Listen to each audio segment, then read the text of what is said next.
To replace your old clothesline cord, you'll need a pair of wire cutters and some new clothesline cord. First step is to remove the old existing, maybe sagging, maybe broken clothesline cord. It's easier just to cut the cord with your wire cutters and remove little pieces.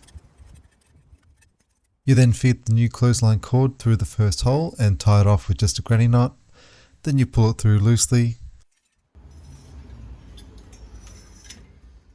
And then once it's all the way through, you pull it tightly, and then using that locking mechanism on the clothesline, you wrap it around it and feed it through the hole, and you use this lever to lock it into place.